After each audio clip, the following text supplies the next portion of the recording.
Nah, Anda tidak, yang bedanya Anda dengan binatang dan mesin, Anda bisa memaknai kehidupan Anda dengan kesadaran.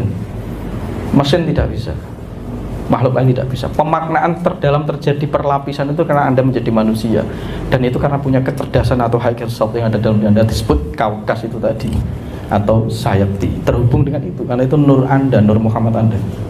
Ya jelas toh, nur Muhammad yang membawa kita kepada tataran tertinggi. Ya karena itu rohmu sendiri. Kamu bisa menghadap Tuhan semesta alam itu karena rohmu sendiri. Maka bertawasul mengikuti nur Muhammad harus melalui itu. Itu kalau jenengan Islam ya. Nanti bisa ditanyakan kepada makomnya yang lebih tinggi sesuai bidang keilmuannya. Saya tidak mau membahas itu karena saya belajar di Islam saja. Itu Anda sendiri cari nanti kalau memahami tentang makom itu. Saya tidak membedah di makom Islamnya, tapi saya kasih di Jawanya.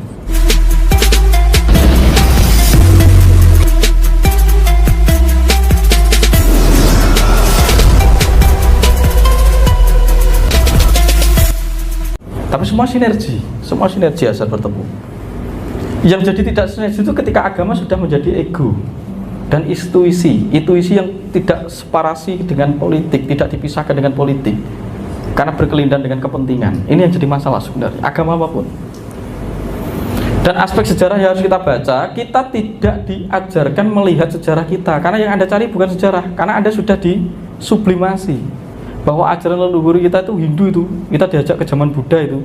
Itu tidak menutup kemungkinan karena itu diserap duluan, karena ajaran itu datang ke sini terlebih dahulu sebelum ajaran Nasrani dan Islam. Maka coraknya karena leluhur Jawa itu sangat halus lembut, dia menerima ajaran apa? Ya kebetulan yang mendahului ya Hindu ini coraknya, dan Buddha itu yang dibawa dari Hindia sejak zaman Kutai Kartanegara. Nah, akhirnya banyak beberapa saling mempengaruhi. Ada bahasa Sanskerta yang menyublimasi bahasa Jawa kuno, ada Jawa kuno yang menyerap bahasa Sanskerta. Itu tidak menjadi masalah asalkan itu substansinya ketika disampaikan itu mudah dipahami, tidak blowobet riwet, karena substansinya yang bisa diserap. Nah, substansinya itu adalah Jawa, karena Jawa itu pangerten. Bahasanya bahasa sok keren-keren, sok Jawa ini, tapi nggak bikin mudeng ya nggak Jawa. Ya kita harus menerjemahkan itu pelan-pelan, karena Jawa itu kekayaan semua keberagaman yang ada itu tadi. Nah, karena kita tidak membaca sejarah kita yang dulu, yang kita baca adalah sejarah bangsa lain. Seorang pemimpin, seorang pejabat itu seharusnya belajar dari sejarah leluhurnya. Mao Zedong, gitu, Xi Jinping, Abraham Lincoln, itu pasti belajar dari leluhurnya. Maka dia bisa membawa track gloriousness di dalam peradabannya. Nah, kita tidak ada, cuma Soekarno kebetulan yang belajar, sama Pak Harto walaupun digunakan dalam kepentingan yang berbeda. Nah, kita tidak ada tuh yang belajar dari sejarah kita. Kenapa Majapahit itu 72 tahun bisa glory gitu? Nah, kita sudah merdeka berkali-kali masih di sini terus. Harus ada case-case yang kita gali mulai sekarang, studi kasusnya. Nah, kita mulai belajar itu, saya mencari ke Tengger, ke guru-guru saya yang awalnya kebatinan, tapi saya mencari di Bali karena perpustakaan yang paling banyak memang di Bali. Sebagian nanti mungkin di saudara kita Sunda Wiwitan, ada di Baduy Dalam, macam-macam. Karena leluhur kita menyimpan itu pasca terjadi pelengseran. Nah, sebagian disimpan di gunung, itu dalam bentuk medan energi. Ada yang disimpan menjadi yantra atau ukiran-ukiran prasasti dan candi. Ada yang dibentuk pada rontal atau kakawin. Jadi kakawin itu menjelaskan tentang kitab suci di masa dulu. Kita punya kitabnya semua. Karena kita tidak mau membaca Negara Kertagama, tidak mau membaca Pararaton, tidak mau membaca Tantu Panggelaran, Sutasoma. Karena kita sudah anti bahwa itu Hindu. Nah, ini keterpisahan sudah terjadi. Ya tentu Anda tidak mencari frame berpikirnya sudah salah akhirnya. Makanya menurut saya kalau Anda belajar itu selalu beri jeda. Selalu beri jeda. Bahwa saya hanya profesional belajar untuk mengetahui, bedakan. Kalau soal keyakinan itu urusan pribadi. Nah, setelah kamu mempelajari hal itu terus kemudian kamu tertarik dan meyakini, nah itu beda lagi. Kalau urusan belajar terbuka saja. Jangan paranoid dan skeptis. Open mind. Saya memiliki keyakinan saya sendiri. Bisa jadi kan Anda belum ngerti. Ya kalau saya setuju dengan ajaran ini, kalau tidak, itu kan saya hanya menyampaikan ilmunya, tapi belum tentu keyakinan saya setuju dengan ini. Nah, orang tidak bisa memisahkan antara keyakinan dan objektivitas. Maka harus objektif mulai sekarang, jangan subjektif. Kita berangkat dari keyakinan yang fanatik, salah. Urusan belajar itu objektif. Terlepas nanti kamu yakin dan tidak, beda konteks. Urusan keyakinan pribadi. Terus Anda berpikir Mas Tunjung ini orang Jawa pasti ajarannya ilmu Jawa yang dipakai. Belum tentu, Anda kok bisa tahu dari mana? Keyakinan itu saya rahasiakan, bukan urusan Anda. Itu dengan kekasih saya, dengan sukmo saya. Kebetulan orang Indonesia tidak mau objektif. Ini masalah kita. Fanatis, skeptis, paranoid. Tangan ini dulu, ini masalah mental, sakit jiwa semua ini. Mulai sekarang berpikir objektif. Mulai cari literasi, dengarkan orang berbicara. Terlepas nanti kamu setuju dan tidak setuju, itu urusan lain. Terlepas nanti kebetulan kamu tertarik meyakini dan tidak, urusan lain. Kalau urusan belajar, bebas. Tapi orang kita mau belajar sudah takut duluan, paranoid. Sudah, ini disesatkan, ini pasti ada kepentingan. Kenapa Anda memberi curiga berlebihan begitu? Berarti yang membuat semua error kualat dan tidaknya tulah itu pikiran dan mentalmu sendiri. Bukan orang lain yang bikin kualat. Oh, jangan pelajari ilmu nanti kamu kualat. Jangan begitu. Kualat tidaknya adalah belief sistemmu sendiri. Nah, sekarang ajak generasi kita mulai berliterasi, mulai membaca, mulai belajar dari apapun saja, terbuka. Terlepas nanti biarkan dia sendiri yang menentukan keyakinannya. Jangan biarkan dia, kamu paksa memilih karena agamamu A, kamu memaksa anakmu A. Jangan begitu. Biarkan dia menemukan jalannya masing-masing. Ini juga salah satu opsi yang bisa kita lakukan untuk mengembalikan kejayaan Nusantara. Katanya kan begitu. Nah, kejayaan Nusantara itu potensi. Saya belum berani mau ngomong soal kepastian, tapi potensi. Asalkan kamu memastikan itu dimulai dari dirimu sendiri, terjadi. Tapi kalau kamu tidak memastikan dimulai dari treatment dirimu sendiri, hanya potensi. Jadi begitu Pak ya. Jadi sekarang mulai objektif. Bedakan antara itu kamu sinau, belajar, dan keyakinan. Bedakan itu. Belajar saja. Jangan kebetulan kamu kait-kaitkan dengan keyakinanmu. Terlepas nanti kamu tertarik dan meyakini, itu urusan lain. Mulai sekarang mulai kembangkan ranah berpikir mindset yang terbuka, agar nanti kamu jawab atau ngerti. Oke? Kira begitu Pak ya. Jadi tidak menutup kemungkinan Anda Islam, Anda Kristen, Anda apa, ini tidak ada masalah di situ. Itu keyakinan Anda sendiri. Ini soal urusan untuk belajar sadar atau belajar pengetahuan. Dan pengetahuan itu tidak terkotak-kotakkan seharusnya. Ya, gitu nggih kira-kira. Ini, pakai mic.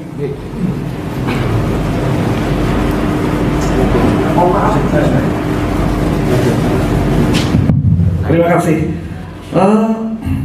Saya mohon maaf sebelumnya ya, terutama buat teman-teman yang audien semua ini kan kadang-kadang tidak sefrekuensi Mas Tunjung. Jadi tidak sefrekuensi dalam arti pengetahuan serta daya tangkapnya ini tidak tentu sama, ya kan? Nah, kadang-kadang kalau kita mau bertanya ini pertanyaannya kita itu di level yang mana? Yang kadang-kadang kan kita enggak ini apa namanya? Yang saya khawatir nggak sama, nggak pas. Saya mungkin ingin bertanya pada tataran atau level yang dalam perjalanan hidup saya ataupun dalam perjalanan belajar. Nah, tadi saya sedikit ngobrol pada saat di coffee break atau saat ngopi bersama. Saya kepingin tahu tentang ruh. Tentang ruh.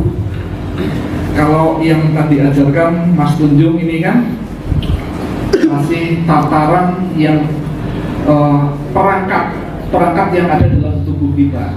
Saya kepingin lebih dalam sedikit tentang pengetahuan tentang ruh. Ya, karena saya memang di basic yang agama Islam kita ada sedikit diberikan pengetahuan bahwa dalam tubuh kita itu ada ruh. Nah, yang ingin saya gali atau yang saya ingin tahu sebenarnya ruh itu posisinya di mana, terus apa perlakuan kita terhadap ruh sehingga itu bisa akan lebih selaras dalam menjalankan kehidupan antara fisik kita dengan ruh. Itu saya akan sedikit eliminir tentang masalah beban. Tapi kita yang sudah paham bahwa Tuhan dan manusia adalah sudah menjadi satu dalam diri kita. Tapi kita tidak bisa memunafikan atau tidak bisa melupakan bahwa ada ruh yang ada di dalam diri kita. Ya, saya ingin mengetahui sedikit pengetahuan tentang ruh dan bagaimana cara kita merawat tentang ruh itu tadi. Terima kasih Mas Dodi. Oke, matur suwun. Itu ya, langsung kita diskusi, kita bedah, kita jawab. Oke, jadi tadi bicara bahwa setiap orang itu apakah memiliki pencapaian dan tingkat pemahaman sama atau frekuensi yang sama. Ya, maka kita setuju dulu ketika duduk bersama saya, tentunya kita sedang proses mempersamakan frekuensi. Jadi sekarang zero sum game, tidak ada win-win solution, tidak terlalu medang miring. Ya saatnya blokos utuh karena sudah ada forum. Kecuali kalau di skala bebas. Tentunya ketika Anda datang ke sini sudah tahu tubuh Anda dengan konsekuensi-konsekuensi yang Anda dapatkan. Terlepas mudeng dan tidaknya, saya rasa setiap dari Anda sudah pernah melakukan apa yang saya wejangkan lintas kehidupan Anda. Bagaimana tiba-tiba Anda bisa nyambung dengan apa yang saya wadarkan di YouTube kalau Anda belum pernah mengalami di masa itu, di masa sebelum Anda dilahirkan? Tidak mungkin sekolah saya dan Anda beda generasi. Sekolah saya dan Anda beda generasi, kita tidak pernah duduk bareng bersama, kita tidak pernah mengenyam pendidikan yang sama. Kok bisa-bisanya Anda mudeng dengan apa yang saya jelaskan terus cocok dengan saya? Berarti Anda sudah mengalami itu dari lintas kehidupan sebelumnya. Terus akhirnya menyeret Anda untuk ke sini karena Anda penasaran dengan apa yang saya wajangkan itu. Itu sudah terjadi. Itu satu yang digarisbawahi. Berarti di sini berarti kita bisa meneropong di mana kadar siapa yang kita ajak bicara, kita sudah meneropong itu semua. Oh, ada di sini. Walaupun nanti pergeserannya sedikit, perbedaan sedikit soal bahasa, soal struktur pengalaman, soal mekanisme, soal tools, soal ageman, soal macam-macam. Itu sedikit saja. Tapi kita sudah mulai mengarah kepada substansi dan esensinya gitu. Nah, lalu ada menyanyikan tentang roh. Roh itu apa? Oke. Roh seringkali disalahartikan karena kita mengalami kekacauan bahasa. Jadi roh itu bahasa Timur Tengah, gitu ya. Jadi bahasa Arab roh. Roh bergandengan dengan nafs. Roh dalam bahasa Inggris disebut higher self. Terus jiwa adalah mind. Nah, sementara di dalam tradisi Islam roh dan nafs. Nafs itu jiwa. Nafs itu adalah roh yang sudah berkepribadian, sudah beridentitas. Oke, kita pakai analogi Jawa. Karena yang disebut roh itu adalah kekosongan yang mengalami emanasi, ditiup. Sebagaimana Anda meniup balon, isinya apa itu? Udara. Nah, di dalam balon itu disebut roh. Nah, balon ini adalah jiwa. Jadi sukmo kawekas atau sukmo sayekti mempribadi menjadi sukmo sariro. Sukmo sariro.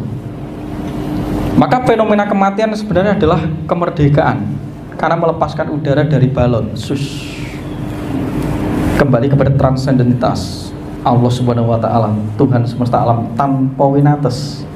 Yang membuat roh ini terbatas karena beridentitas, menyosok, berderivasi. Itu roh. Itu disebut sukmo kawekas atau sukmo sayekti. Setiap tradisi memiliki titik pendeteksian letak roh. Setiap tradisi berbeda-beda. Nah, leluhur Jawa yang disebut roh berkedudukan di relung hati, ruang kosong, di balik cakra anahata atau jantung, yang disebut rasa sejati. Itu jalan menuju titik kosong itu tadi, titik simpul yang menghubungkan kita dengan sang programmer agung jagat raya ini. Itu disebut lenggahing guru sejati atau sukmo sayekti. Itulah higher self, itu Roh Kudus, itu Nur Muhammad. Nah, ketika Anda bertawasul dan terhubung dengan itu, pasti Anda mempengaruhi prakarti Anda atau aktivitas fisikal Anda. Karena Anda tahu bagaimana si roh ini beraktivitas. Roh ini tidak terjabarkan aktivitasnya kalau tidak mengejawantah di dalam tubuh. Nah, nanti roh ini akan mengejawantah di dalam tubuh, membentuk pribadi dinamakan sukmo sariro. Itu identitas. Sing kowe kaya kowe, sing aku kaya aku. Dengan matamu, hidungmu, telingamu. Jarine ngono karena cermin beridentitas. Maka disebut jiwa atau disebut atmo sariro atau sukmo sariro. Nah, ini di dalam lapisan tubuh ini disebut tubuh energi yang sudah berkarakter. Disebut prano maya kosa. Sudah berbentuk kosa, sudah berbentuk kepribadian, roh yang bersandar dan mempribadi. Ya, tidak akan pernah sama, maka disebut serupa tidak sama. Saya dan Anda tidak pernah sama, tapi di titik kedalamannya sama. Maka disebut Esa dan Eka. Kita Eka, Bhinneka Tunggal Ika. Ika itu satu dalam banyak, serupa tapi tidak sama. Saya dan Anda kan sama, punya hidung, punya mata, ya juga makan, juga minum, tapi tidak sama persis secara identitas jiwa ini. Tergantung akun karma yang menempel di dinding pranomaya kosa atau jiwa ini tadi. Tergantung aktivitas rekam-merekam. Akhirnya membentuk identitas namanya Sulo Sariro. Sulo Sariro. Ada disebut roh idafi, kepribadianmu yang sudah terkarakter dan bisa dikenali. Akhirnya membentuk pola kecenderungan. Pola kecenderungan. Seneng gendak uang. Jadi seneng berbakatnya macam-macam. Mulai membentuk bakat-bakat perilaku aktivitas yang terlihat dari sifat, sudah mensifat. Dari karakter menjadi mensifat. Ketok, wah bocah perawaan ini. Itu Sulo Sariro. Karena dibentuk dari akun karma aktivitas rekam-rekamnya. Tapi nek ditembus ke dalam Esa, kita sama-sama memiliki roh ruang kosong di balik tataran ini tadi. Nah, tujuan kita menembus lapis per lapis. Itu kedudukan lagi. Jadi golek tuntunan guru sejati itu yaitu. Karena ketika Anda terus memasuki itu, dan disitulah kedudukan Sang Maha Sadar atau disebut Sang Sumber Kecerdasan. Nah, leluhur Nusantara melakukan itu karena menyadari memiliki dua perangkat. Perangkat jiwa disebut mind atau manikem, otak, dima. Perangkat roh yang menghubungkan jembatan roh disebut anahata atau rasa sejati, yang kinerjanya bergetar seperti sonar kapal. Maka aku mendengarkan jangan itu bergetar. Aku nih ketemu ini bergetar, aku ketemu kamu ada getaran. Itu karena terkoneksi dengan namanya rasa sejati. Nah, leluhur kita menggunakan SQ ini untuk mengembangkan mahakarya. Maka disebut Jawa, jiwa, jawi. Jawa itu rasa yang terdalam, roh. Akhirnya terintegrasi dengan jiwa, mind, dari proses rasa yang benar menjadi proses berpikir yang jernih, melahirkan mahakarya yang efisien, luar biasa, konkret karena kita terhubung dengan Sang Sumber Kecerdasan. Nah, bedanya di situ. Maka bisa mengaktualisasikan karya-karya yang adiluhung, karya-karya yang terbukti memiliki pemaknakan dan kecerdasan tinggi. Maka wayang keris itu intangible karena itu filosofi yang diambil dari rasa sejati, keterhubungan. Akhirnya hidupnya selaras dengan karyanya, dengan alamnya, karena dia tidak terpisah. Tapi kalau kita hanya menggunakan kualitas berpikir ini yang ngaco. Karena pikiran ini terbatas, dibatasi oleh aktivitas panca indera atau desendria atau 10 indera tadi, tapi minimal panca indera itu membatasi ruang berpikir kita. Akhirnya kita selalu membelah di dalam aktivitas namanya dualitas ruang waktu. Anda berada di dalam ilusi baik buruk. Padahal ketika Anda amati, baik itu biasanya sesuai kepentingan egomu. Kalau kamu anggap buruk, berarti tidak sesuai dengan kepentingan egomu. Berarti baik buruk itu persetujuan suatu kelompok dan individu. Tapi kebenaran tidak melekat kepada duanya itu. Maka tan ono dharma mangruwa, karena kebenaran itu absolut. Maka orang Jawa menerjemahkan kebenaran sebagai tanggap ping sasmito ngempan papan, tanggap dengan situasi kondisi, bukan aspek baik dan buruk. Ketika kamu berbuat baik dan kamu merasa bangga dengan kebaikanmu dan kamu mentarget berbuat baik agar mendapatkan pride dan harga diri, reinkarnasi, karena itu karma. Kamu akan ketarik dengan nafsu baik, yaitu nafsu mutmainah itu.